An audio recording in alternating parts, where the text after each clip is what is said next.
We welcome Tim Wakefield along with us as we move to the fourth inning. Wake, how you doing? I'm good, gentlemen. How are you? Well, hope you're doing all right there in the green room.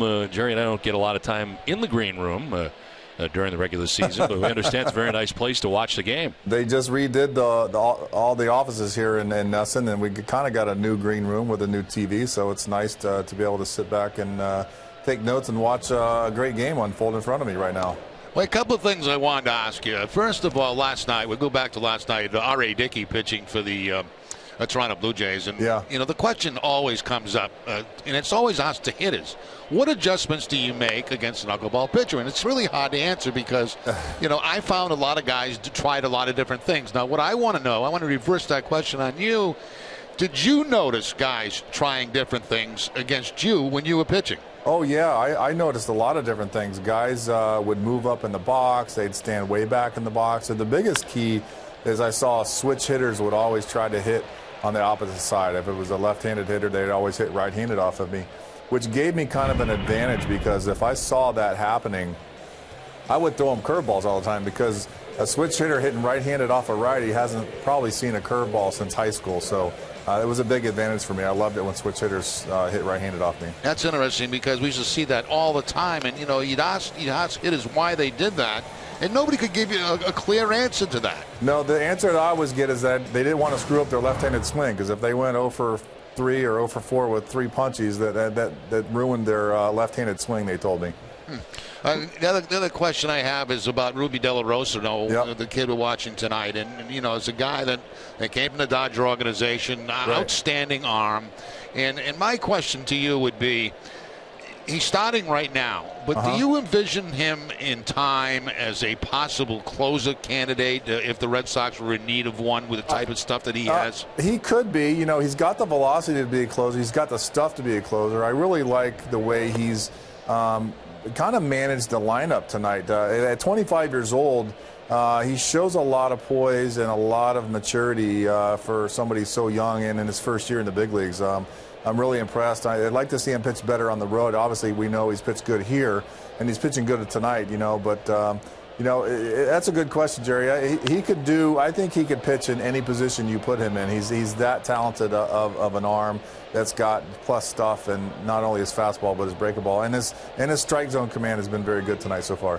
Wake, it is so strange right now in the Red Sox clubhouse. You know, being in there right now with the next couple of days, what's going to take place here in the next 48 hours.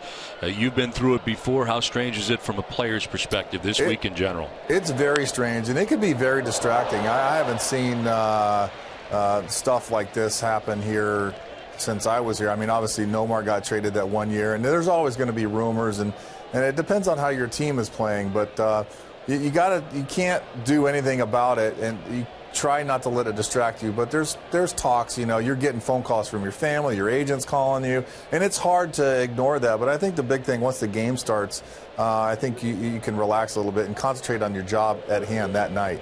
You know, but you've been on teams, Wake, where you've won championships, and you know, you go to spring training, and it's a very short off season, and it's a totally different feeling. Obviously, when you get there, you're full of confidence. Yeah. And then things don't break right, you know, right out of the chute, like for the Red Sox this season. And it's almost like a runaway train that you just can't seem to stop. You know, you might win 4 or 5 in a row, and then all of a sudden you're losing 7 in a row, and that's really been the case with the Red Sox this season. It has been, and they've run into some bad luck. I mean, I feel bad for John. He did such a great job last year, and he's trying to right the ship again this year. And you got to remember, there's still over 50 games left, and I've seen weirder things happen during the course of a season. I remember in early 2000s, I think we were 13 games out with a month to play, and we ended up losing the division by 1.5 games because we gave up. And I think that's one thing that you heard John Farrell talk about today is that, you know, you got to remember that we're still here to play a game, and we want to play hard. And you know, he was a big character guy on this club last year. By, you know, everybody played hard for all 27 outs, regardless of whether they were winning or losing. And I think he's trying to emphasize to the guys in the clubhouse now, don't let this trade deadline looming over your shoulder be a distraction. You still have to go play hard no matter what and play all 162 games because that's what they're on the schedule for. Well, my last question to you, Wake, is have you had dinner yet?